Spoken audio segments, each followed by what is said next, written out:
In this video, I'm going to talk about Tai Chi. Some of you are going to wonder why I have a picture of Queen Tai, and why Chi is an Igbo word, and why the Nubians used the word, as well as Queen Tai being Nubian.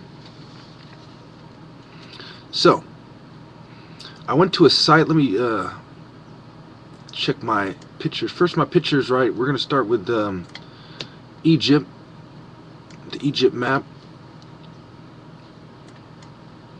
Okay, and quoting from a website,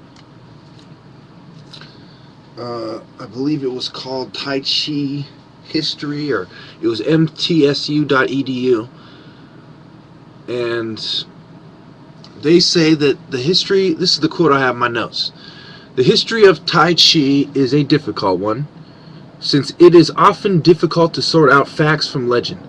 But we can say loosely, at least, that Tai Chi traces its roots back to approximately the 2nd millennium BC, with the practice of yoga in ancient India. In China, yoga came to be developed into what is called Shaolin Chuan.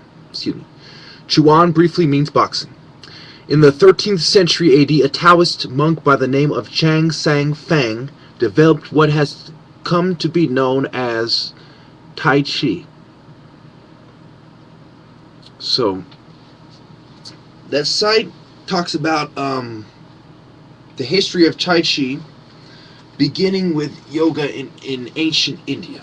Now, let's look at where the principles of yoga came from and how far back they go, and the mystery that surrounds it.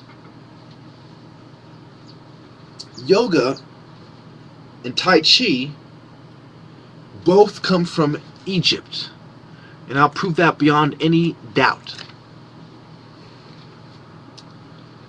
When you're talking about Tai Chi, you're dealing with breathing, and you're dealing with spirit, and you're dealing with Chinese medicine, and you're dealing with philosophy, spiritual philosophy. Okay, and you are practicing different stances. And as I've shown you in my other videos, that these temples not only portray pharaohs who embody spiritual ideology and ideas, but they are in a stance. And when the Nubians come in, they all have their left foot forward together. Okay? Why was every country in the world that goes into Egypt, including the people who founded it, the Nubians, they all try to put themselves into the art, into the history, because they realize how important it is. Think about it. When the Europeans go to a random tribe in South Africa, do they go out of their way to make sure that random tribe has remembered them? No. The reason is every place wanted to put their people in the history of Egypt from its beginning onward. But the bottom line is an African people founded the knowledge that was used to describe God and to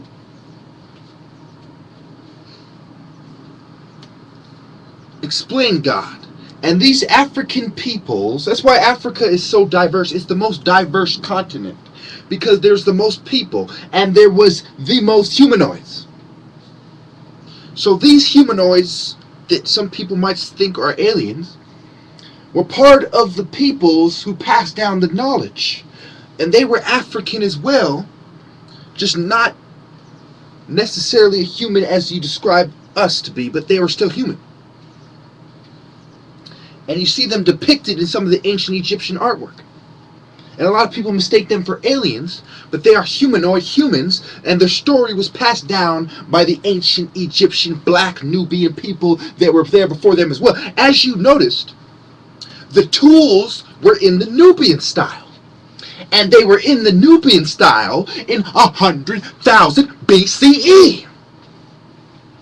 So the true knowledge, when God made man in his image, in a homo erectus, stand upright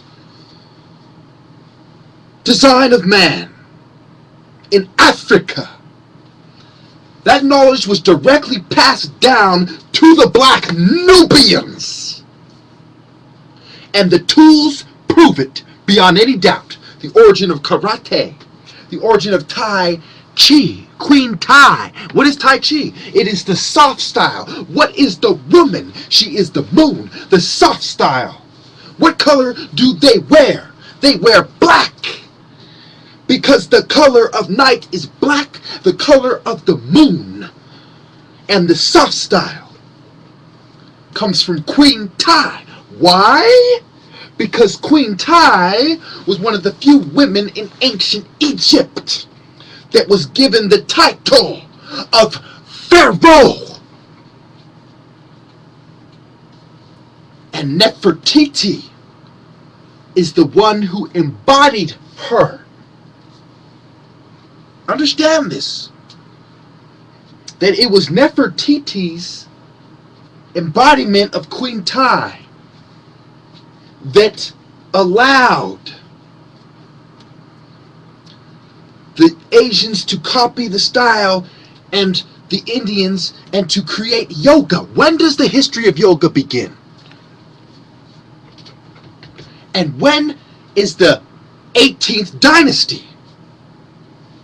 In Egypt, Akhenaten, Amenhotep IV. Understand now the relationship between Tai and Akhenaten and Nefertiti and the cults who assassinated her when she attempted to assume power for a prolonged period of time. Understand this. That the tools prove beyond any doubt, that knowledge was passed down to Africa, like I said, and its most true form remained in Africa, and everything else is a variation. Like King Solomon's temple, when they lost the knowledge and the symbols and everyone took a piece. The Temple of Solomon and the origins of it are in Kemet. And the knowledge from God came down through Africa. And after that, it was lost.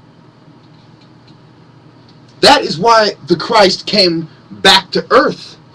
Because he said, you pagan, rabble, devil, viper, motherfuckers have it wrong. And John the Baptist, in a rage, he told that scumbag Herod, he said, Herod, you repent. You adulteress and your vampirous bitch. Was your brother's bride, you repent, Herod, you piece of shit. That's what he said. That's what he said. That's what he said. And who was he saying it to? Was he saying it to the black people? Was Jesus walking around Africa saying, you vipers? No. He grew up with the Africans. In Egypt, when he hid from the scum, where did he hide? And when he went to preach the knowledge he learned and refreshed himself with as a human, where did he go? When your body has a cut or a wound out of your entire body, where do you go? To the part that has a problem. That was the white man. The problem was his soul. The body was the spiritual body of God. And I am part of the Godhead, here to tell the scum to repent. And stop perverting my ancestors' knowledge before I embody it on your motherfucking ass.